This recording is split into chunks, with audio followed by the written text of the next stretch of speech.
Hi friends, అందరూ ఎలా ఉన్నారండి? ఈరోజు వీడియో వచ్చేసి షేప్ పట్టి అండి. షేప్ పట్టి కటింగ్ కోసం ఫ్రంట్ పార్ట్ నుంచి ఒక కొలత తీస్తున్నానండి. ఫ్రంట్ నుంచి చూస్తే 3.5 ఉందన్నమాట. డాట్ కుట్టేస్తాం కాబట్టి అది వదిలేసి చివరి వరకు చూస్తే 10.5 ఇంచులు వచ్చిందనమాట. ఓకేనండి, ఈ ఒక్క కొలత చాలండి. ఫ్రంట్ పార్ట్ కటింగ్లో మనకి ఒక కొలత ఉంటే సరిపోద్ది అనమాట షేప్ పట్టి కటింగ్ కోసం. ఓకే, ఎవరికైనా సరిపోద్ది అనమాట. అంటే పెద్ద సైజు చిన్న సైజు అని కాకుండా ఇలా ఏ సైజు వరకైనా కూడాను ఇదే మెథడ్లో కనుక మీరు కనుక షేప్ పట్టి కట్ చేస్తే పర్ఫెక్ట్ అంటే పర్ఫెక్ట్గా సెట్ అవుతుంది.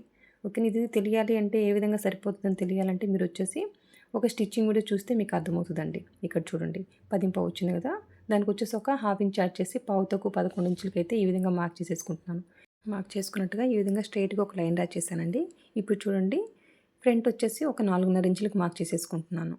ఓకేనా, ఇక్కడ సైడ్ వచ్చేసి సైడ్ కూడా 4.5 ఇంచులకు మార్క్ చేసేసుకోవాలండి. నా క్లాత్ తక్కువ ఉండడం వల్ల నేను వచ్చేసి ఒక 4 ఇంచెస్కి అయితే ఈ విధంగా మార్క్ చేసేసుకుంటున్నాను. ఓకేనా, మామూలుగా అయితే మీరు 4.5 ఇంచులకు మార్క్ చేయండి. మిడిల్కి వచ్చేసరికి ఒక 3.5 ఇంచులు అండి.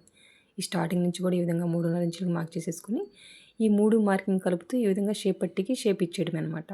ఓకేనా, ఈ ఫ్రంట్కి మిడిల్కి గ్యాప్ వచ్చేసి 1 ఇంచ్ ఖచ్చితంగా ఉండాలండి. ఓకేనా, ఈ సైడ్ క్లాత్ లేకపోవడం వల్ల నేను వచ్చేసి ఒక 4 ఇంచెస్ పెట్టాను అనమాట.